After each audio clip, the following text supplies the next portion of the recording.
I'm Patrick Delaney here again with the Starlings One podcast. Today we have an episode where we're going to cover an article written by Nuño Sempere, Misha, Yagudin, and Lifland. I'm sorry, I'm going to butcher those names.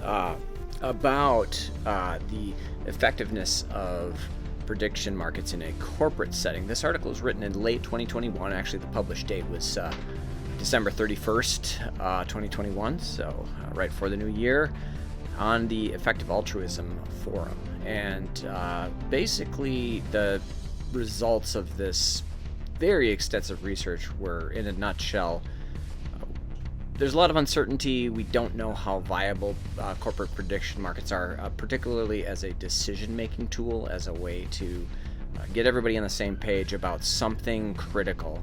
There's a potential threat to the hierarchy that the usage of prediction markets presents if uncomfortable truths, this notion of uncomfortable truths being unearthed, comes up, which we had seen in episode 1 of our podcast, which was The Death and Life of Prediction Markets at Google by Dan Schwartz. So I also should say the article was not completely negative on prediction markets. It was more uncertain, and there were caveats. The authors didn't seem to be against crowd-sourced predictions as a whole. They didn't seem to be totally against collaborative forecasting. It was more about just something about prediction markets being a little bit more expensive to upkeep, which I could see that happening. Basically, but I'm not really clear whether they meant. You'd have to really read through the article in detail because it's a super long article. I can't remember or recall if they meant the software itself being complicated to maintain, or just the running of the contest and ensuring that the questions are engaging and that you have that engagement up. But essentially, it's something that requires a little bit of maintenance to keep going, and so that's why. That's part of their rationale for being a bit anti-prediction markets, or not really anti-prediction markets, just being cautious about it. So it is an exceedingly long article, so I think this is one of the instances where the AI overview really helps, because if you listen to this podcast, you listen to the AI overview, and then go back and delve into the parts of the article that might have been the most interesting to you, I think you're going to get a lot more out of it. But that might just be me. So without further ado, here goes our podcast. Thanks again for watching. I almost forgot. Jump on over to starlings.one for more information. Check out all of our different socials. And you can also check out our completely open source and MIT licensed prediction market called Social Predict. If you just search Social Predict on GitHub or just Google or whatever way you want to find it online. You know how to find things. Just search Social Predict, prediction market. All right, great. Thanks. Enjoy the episode. All right. So today we're diving deep into prediction markets. Yeah. Specifically, how they're being used within companies. Okay. We've got a ton of research. Oh, wow. Articles, real-world examples, all that good stuff. That's great. And we want to see if they really live up to the hype. You know, I'm curious about that, too, because some of the experts we've been looking at say they're more accurate than traditional forecasting methods. Absolutely. But if that's true, why haven't more companies adopted them? Yeah, that's the million-dollar question, isn't it? Yeah. Because we do have research showing them beating those traditional methods. Right. There was even a paper with a bunch of Nobel Prize winners endorsing prediction markets. Okay. So you would think there'd be widespread adoption. Yeah, you would think so. But in practice, companies seem kind of hesitant. Well, the theory, at least, is really elegant. Right. Prediction markets aggregate information efficiently. Yeah. And the way the prices fluctuate, it kind of mimics how we update our beliefs with new evidence. Yeah. It's like a real-time measure Interesting. of the wisdom of the crowd. That makes sense. Yeah. There was actually a really fascinating study that we found where they showed that even small-scale markets, like with very limited participants, still produced some pretty impressive results. That's interesting. Which I think does kind of back up that idea Yeah. that, aggregating these diverse perspectives does seem to lead to better predictions. Yeah. But then you have cases like Hewlett-Packard. Okay, yeah. They had a prediction market, Yeah. and it was going really well. Yeah. But it was tied to a collaboration they had with Caltech. Okay. And once that ended, the market kind of fizzled out. It just died off. It did. Yeah. So it makes you wonder, you know, yeah. could it be that the academic literature is maybe a little overly optimistic? I think so, because think about it.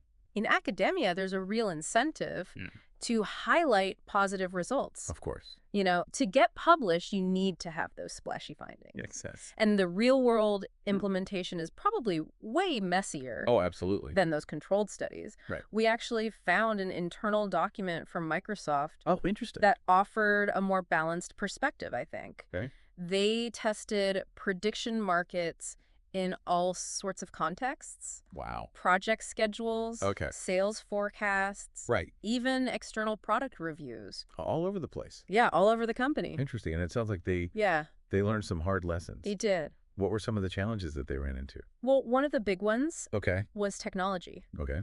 The software was often clunky. Oh, yeah. Hard to use. Yeah. Difficult to integrate with existing workflows. Makes sense. You know? Yeah. You can have the greatest concept in the world, but if it's a pain to actually use it, no one's going to bother. No one's going to bother. You've got to get people excited to participate. You do. And even then, Right. there's the whole question of question design. Oh, yeah. How do you... It's tricky finding that balance between questions that are relevant to the decision makers, but also intriguing enough to actually attract traders. Exactly. Because if the questions are poorly crafted or just seem irrelevant, the market's not going to generate useful information. It's got to be the right kind of question. It does. And then there's the whole social dynamic to consider. The human element. Yeah. Prediction markets can be disruptive. Absolutely. You know, they can kind of shake up the status quo. Yeah, because imagine a market that consistently predicts project delays that could really undermine management. Totally. Or reveal some uncomfortable truths about company culture. Right. So it's almost like, are organizations really ready? That's the question. With that level of transparency. Right. Could a prediction market, you know, while theoretically accurate, actually be too disruptive? Too much. For some companies to handle. Just hot to handle. It's like having that friend who's brutally honest, even when you don't want to hear it. Yeah. They might be right. They might be. But it can definitely ruffle some feathers. Totally. And you also need to consider the fact that you need enough active and knowledgeable participants to keep that market liquid and the results accurate. You can't just have a handful of people. No, you need a critical mass. Yeah, you need that critical mass. For it to actually work. And it makes me think of Robert Hanson's argument that prediction markets might be too disruptive for organizations. I remember that, He was suggesting that they could expose hypocrisy and challenge the status quo in ways that make people uncomfortable. Like we were saying. Yeah, exactly. Too much truth. Too much truth. He even suggested a whole system of government. Oh, wow. Called futarchy. Okay. Where decisions are based on the outcome of prediction markets. So, like... The idea being, if you tie decisions to accurate predictions of their consequences, interesting, you end up with better outcomes. That's an interesting concept. It is, but of course that raises a bunch of questions. A whole other set of questions. Who designs these markets? Exactly. How do you ensure fairness? Prevent manipulation? Yeah, all those things. It's a lot. It is, but it shows you. Prediction markets can be powerful. But they're not a cure-all. Yeah, you have to be thoughtful about how you implement them. The potential pitfalls. Yeah, and that leads us to... exploring some alternatives that might address these challenges. Interesting. Okay. Yeah. Okay, so if prediction markets aren't always the perfect solution, what are some of the alternatives? Well, there are a bunch. Yeah. Let's start with platforms like Metaculus and Polymarket. Okay. They're already established. Right. They've got active communities. Can be pretty cost effective. Okay. You know, they provide a way to tap into that collective intelligence without all the complexities of setting up like an internal market. Right. So it takes some of that burden off. Exactly. But they're not interchangeable, right? No. They each have their own strengths. Like, yeah. Pataculus seems really good Yeah. for gaining insights into like the forecaster's reasoning. Yeah, because they have to kind of justify their prediction. They do. Which is interesting. Whereas Polymarket attracts more like seasoned traders. Okay. And focuses on shorter term predictions. Oh, interesting. So very different approaches. Yeah, different vibes. Yeah. Then you've got specialized machine learning systems, which are becoming more and more sophisticated. Yeah. And it seems like those would be really good for like very specific predictions. Right. Like forecasting sales for a particular product. Yeah. Or even predicting equipment failure. Sure. And I guess the benefit there is once you've built the system, the cost of each additional prediction is minimal. Super low. Yeah. So that's attractive. And they kind of sidestep all those social dynamics and potential biases that can pop up in like the human-driven markets. Yeah. Makes sense. But of course, they rely heavily on the data. Right. You know, the quality of the data. It's garbage in, garbage out. Exactly, garbage in, garbage out. And then there's that whole black box problem. Yeah. It's not always clear right. how these systems are arriving at their predictions. And that can be scary. Especially when you're making really important decisions. Yeah, who's really in control here? Right, exactly. But we're starting to see these hybrid systems emerge. Interesting. That combine machine learning with human judgment. Oh, so kind of like a checks and balances. Exactly. That's interesting.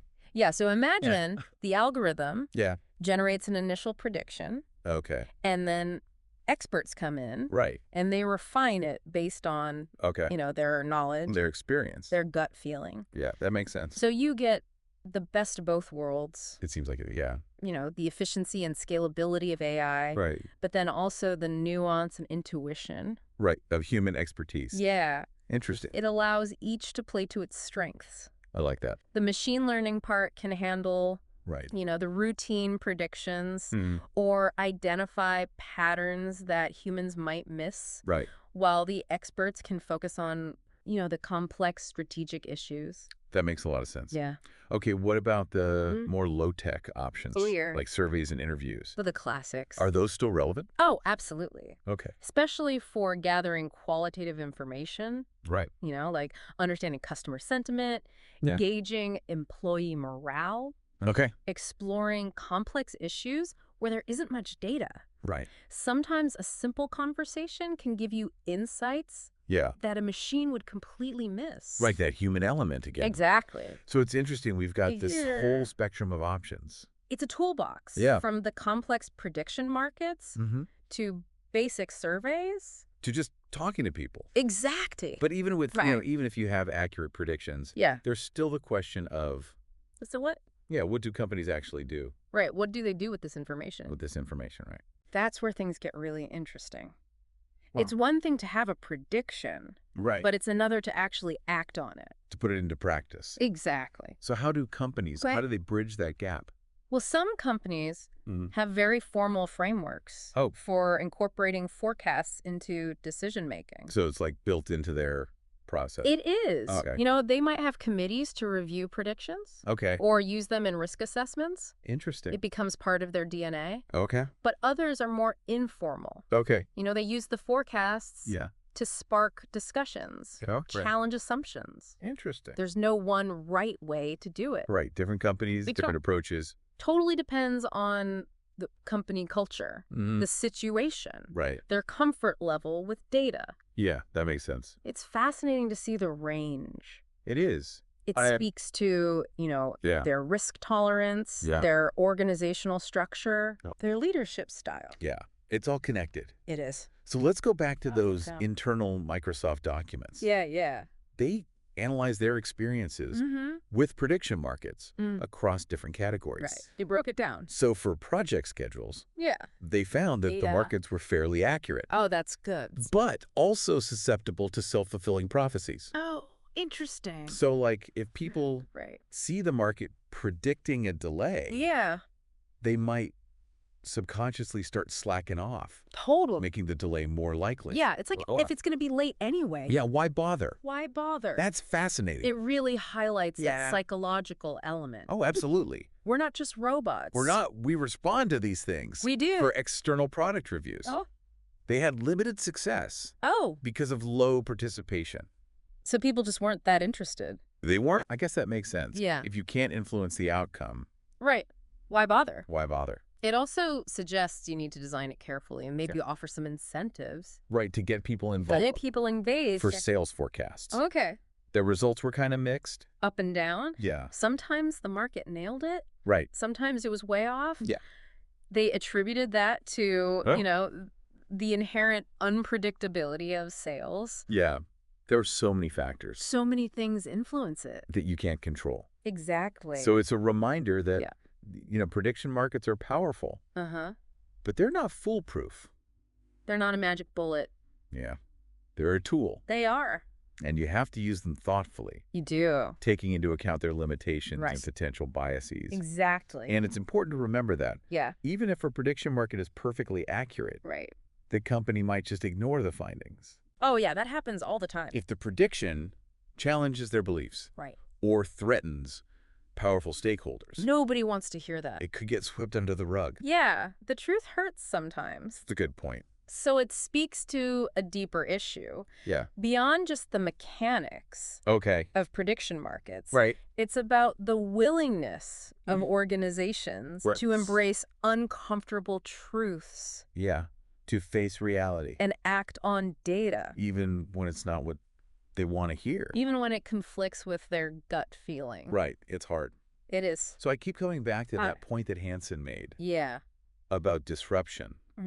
That idea that prediction markets might be too revealing. Too honest. Too unsettling. Yeah, for some. His idea of futarchy. Oh, yeah. Where government decisions are based on prediction market outcomes. It's pretty wild. It is. It's really interesting. It is. Because it highlights both the potential and the peril. The two sides of the coin of relying on collective intelligence. Yeah, for these really critical decisions. Yeah. Are we ready to trust the crowd that much? Right. And how do we make sure, that the voices of the few aren't drowned out by the majority? That's a good point. So there's a lot to think about there. There is. And it underscores that, prediction markets, like any tool, can be used for good or ill. It's about how you use them. Yeah. They can lead to better decisions, but they can also be manipulated. Oh, yeah, of course. Or used to justify, pre-existing agendas. Yeah. So we have to be careful. We do. It's a reminder that we can't just outsource our thinking to algorithms or markets. We still need to think for ourselves. We do. We need to be engaged, informed citizens capable of critically evaluating information. And holding decision makers accountable. Right. Exactly. That's a good point. So it's a bigger picture thing. Yeah. Than just prediction markets. It is. It's about how we think about information. Right. How we make decisions in general. And how we structure our organizations. Yeah. How we work together. Okay, so I think we're ready to move on to the final part. Let's wrap this up. It strikes me that we've really only just scratched the surface here. Yeah, it's a big topic. Because prediction markets are more than just like a forecasting tool. Right. They're almost like a lens for looking at how we gather information. Right. How we think. How we make decisions. How we organize ourselves. How we structure our organizations. Yeah. It's fascinating. What I find really interesting is how they kind of force us to confront the limits of our own knowledge. That's a good point. Like, we have to quantify our uncertainty. Yeah. Put a number on it. And literally put our money where our mouth is. Right. It's one thing to say, oh, I think this will happen. Yeah. But it's another thing to actually bet on it. Yeah, to actually put a stake in the ground. Exactly. Suddenly there's skin in the game. Yeah. There's a real incentive then. Right. To think critically. To do your research. And gather evidence. Yeah. And that shift in mindset, I think, can be really powerful. I think so. Imagine like a company that has an internal prediction market. And it consistently shows that project timelines are being underestimated. Okay. That could force them to really reevaluate their processes. Right. Are we doing things efficiently? Their resource allocation. Do we have the right people? Even their assumptions about how work gets done. Yeah. Are we fundamentally misunderstanding something? And it might reveal that certain teams or individuals have a much better grasp of what's actually happening. The people on the ground. Right. The people in the trenches. And that could lead to interesting power dynamics. Oh, absolutely. Because those with accurate foresight suddenly gain more influence. Which brings us back to Hanson's point about disruption. Full circle. Yeah, prediction markets can really shake things up. They can. Expose hidden truths. Yeah. Challenge those established hierarchies. Make people uncomfortable. And that can be uncomfortable. It can. But it can also be a catalyst, I think. For positive change. Yeah, for real improvement. If you're willing to listen. It's like a stress test. Oh, that's a good analogy. For the organization. Yeah, it reveals. Showing you where the weaknesses are. The cracks in the foundation. But also where the strengths are. Where you're solid. And I think the key is... The key is... whether the organization is willing to learn from that. To adapt. And make changes. To evolve. So as we wrap up this deep dive... Yeah. I'm left with a real mix of excitement and caution. Two sides of the coin again. I think prediction markets have immense potential. They do. But they're not a quick fix. No. Or guaranteed solution. It's not just plug and play. They require careful implementation. Thoughtful design. And a willingness to really grapple with the results. Yeah, to sit with the discomfort. Even when they're unexpected. Even when you don't like what you see. You're unwelcome. Yeah. But I think if we zoom out a little bit... to the bigger picture... it's about more... yeah. than just picking winners or forecasting the future. It's about how we think. It's about harnessing collective intelligence. Using all the information we have. Making better use of the information we have. Yeah. Creating systems that are more responsive. More adaptable. And adaptable to change. Embracing uncertainty. Right. Because uncertainty is a part of life. It's inevitable. And prediction markets, I think, challenge us to be honest with ourselves about what we know and what we don't know. And to acknowledge the limits of our own perspective. Right, we don't have all the answers. And to seek out diverse viewpoints. To get a more complete understanding. So here's a final thought for you. Okay. To chew on. I like it. If prediction markets aren't the silver bullet, what does that tell us? Okay. About the nature of information. Interesting. Decision-making. Okay. And the challenges of harnessing collective intelligence within organizations. So as you continue to explore different methods for gathering information. All the tools we've talked about. Whether it's prediction markets. Machine learning. Even just having open and honest conversations. Just talking to people. Yeah. Think about which ones might be most valuable. Right, for you. For your work. For your own interests. Yeah, and remember, it's not just about the tools. Right. It's how you use them. Right, the questions you ask. The insights you extract. It's a journey. It is a journey. Of learning and discovery. Exploration. And it's ongoing. So keep exploring. Question. Keep challenging assumptions. That's great advice. Thanks for joining us on this deep dive. Thanks for listening, everybody.